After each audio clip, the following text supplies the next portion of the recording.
Hi, Nikki Buckelew at Buckelew Realty Group. Thanks so much for joining me today for the question of the day. And the question of the day is, why should I meet with a realtor before I start looking at homes?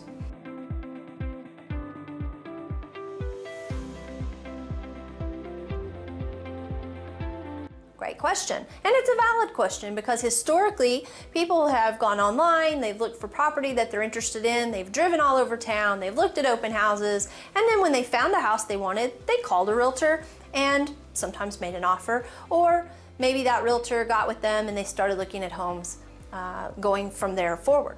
So why meet with a realtor now prior to looking at houses? Well, a couple of reasons. Obviously, in our very competitive market right now, the time it would take you to look at a house and then go call your realtor could be the difference between whether or not you were able to even make an offer on a house or not, because houses are selling so quickly in certain price ranges.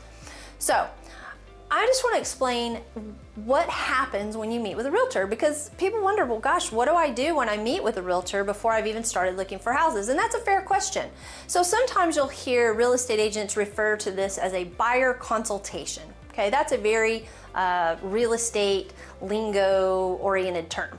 You might call it an interview, you might even call it a strategy session.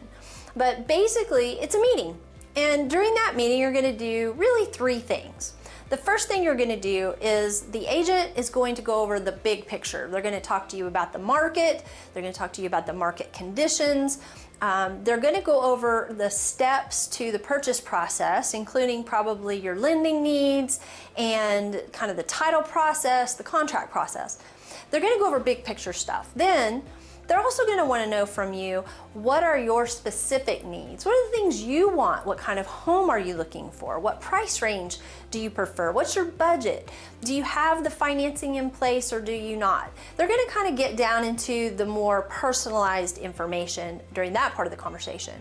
And then thirdly, they're going to take all of that information and all the conversation that you've just had and break the process down into bite-sized manageable steps.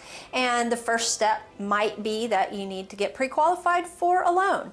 Or the first step might be we need to really kind of look at some different neighborhoods and figure out where you want to be. The steps are really going to depend on you and where you are, and if this is the first time you purchased a home or if you've purchased lots of homes. But the consultation itself establishes the relationship that you're going to have with that agent who's going to be with you throughout the entire process.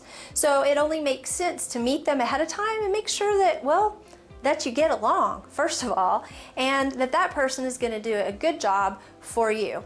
Because there's a little bit of a misconception that all realtors are the same, and it's just not the fact. All realtors do things a little differently. All real estate companies do things a little bit differently. So make sure that you're choosing an agent that works for you and you're going to meet with them in advance. It doesn't have to take long. This meeting can be as short as 30 minutes. It can be as long as a couple hours if you want it to be. But you definitely need to take the time to do that in today's market to make sure you have an advantage when it comes to purchasing a property. I hope that's been helpful, and if you have more questions about the buyer consultation process, feel free to reach out or comment in the comments below and we'll be happy to answer your questions. Until next time, have a great day.